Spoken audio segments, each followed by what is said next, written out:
இந்த நேரத்தில் எனக்கு சந்திரகுப்த மௌரியரின் கதை தான் ஞாபகம் வந்தது. சமீபத்தில் ஒரு புத்தகத்தில் படித்தேன். சந்திரகுப்த மௌரியரை பற்றி பாட புத்தகங்களில் படிச்சிருக்கிறோம்.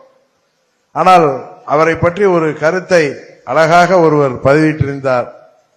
அது அம்மா மக்கள் முன்னேற்ற கழகத்திற்கு 100க்கு 100 பொருந்துகிற விதமாக அந்த கருத்து இருந்தது. உங்களுக்கு தெரியும், 2300 வருஷத்துக்கு முன்னாடியே சந்திரகுப்த மௌரியர் என்ற மன்னர் ஆட்சி செய்தாரே.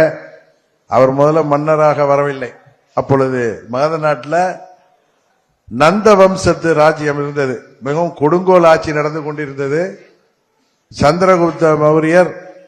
சந்திரகுப்தர் என்ற ஒரு இளைஞராக பெரும் படைகளை திரட்டி அந்த ஆட்சியை, நந்த வம்சத்து ஆட்சியை முடிவுக்கு கொண்டு வரும் என்று பல முறை போராடினார். தோல்விதான் மிஞ்சியது. எப்படி நாம் பல தேர்தல்களிலே நம்மால் வெற்றி பெற முடியவில்லையோ அதுபோல பலர் தளபதிகள் அவரை விட்டு போனார்கள். ஆனால் போர் வீரர்கள் யாரும் அவரை விட்டு போகவில்லை.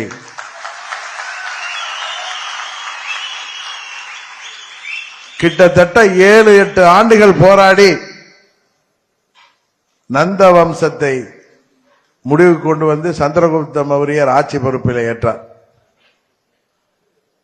அவருக்கு குருநாதராக அன்றைக்கு சாணக்கியர் இருந்தார். நமக்கு குருநாதராக அம்மா அவர்களும் புரட்சி தலைவர் அவர்களும் நம்மை வழி நடத்துகிறார்கள்.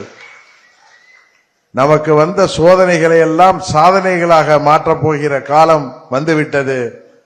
இந்த தேர்தலிலே நாம் போட்டியிடுகின்ற தொகுதியிலும் சரி, அங்கிருந்தும் நிர்வாகிகள் வந்திருக்கின்றீர்கள். நமது கூட்டணிகள் போட்டியிடுகின்ற தொகுதியிலும் சரி, நமது வெற்றிக்காகவும் நமது கூட்டணி வெற்றிக்காகவும் நீங்கள் சிறப்பாக செயல்பட வேண்டும்.